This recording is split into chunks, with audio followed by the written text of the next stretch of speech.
Strong winds battering Martinique in a near-deafening din.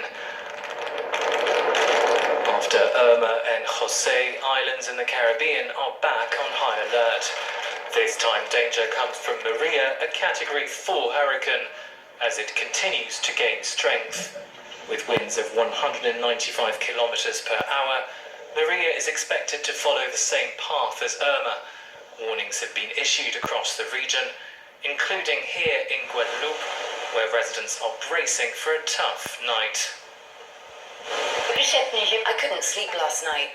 I didn't sleep a wink. I've lived through many hurricanes, but still I'm nervous and scared. On Monday, residents rushed to supermarkets to stock up on food and water. Others, meanwhile, were busy securing their properties. The house is entirely earthquake-proof, and I've closed all the shutters, so it should be fine. Businesses and government offices have been ordered shut across the island, and schools are being used as temporary shelters. We expect waves of up to 10 meters high. Everyone's been asked to take refuge inside the school. At the same moment in Fort-de-France, authorities raised the alert level to purple, meaning that all residents have been urged to stay indoors.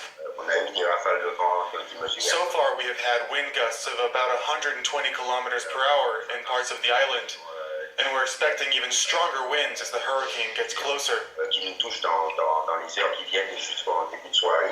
The clock is ticking. Hurricane Maria is due to hit Guadeloupe and Martinique on Monday night local time.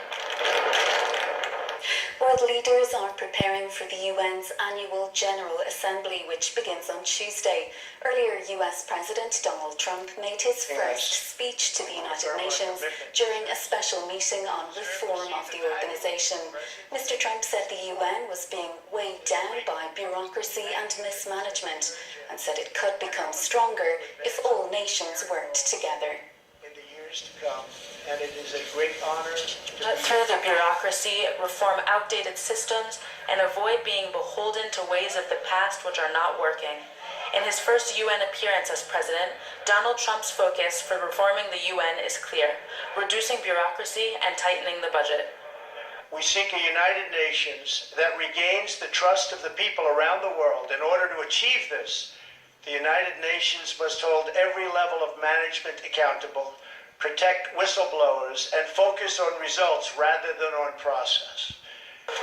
The United States is the largest contributor to the UN budget, paying over 25% of the organization's operating expenses. UN Secretary General Antonio Guterres also spoke at the event. He addressed some of President Trump's reform goals and laid out a list of measures that the UN is taking to cut down on red tape. To simplify procedures, to decentralize decisions with greater transparency, efficiency, and accountability. These efforts reinforce each other, and they are all grounded in overarching principles. Although the U.S. envoy to the UN, Nikki Haley, hailed the declaration of support for United Nations reform as a success, she noted that 70 member states still have not signed the declaration. Haley said that the United States' goal is to eventually obtain a complete consensus on the reform proposal. Donald Trump will deliver his first address to the UN General Assembly on Tuesday.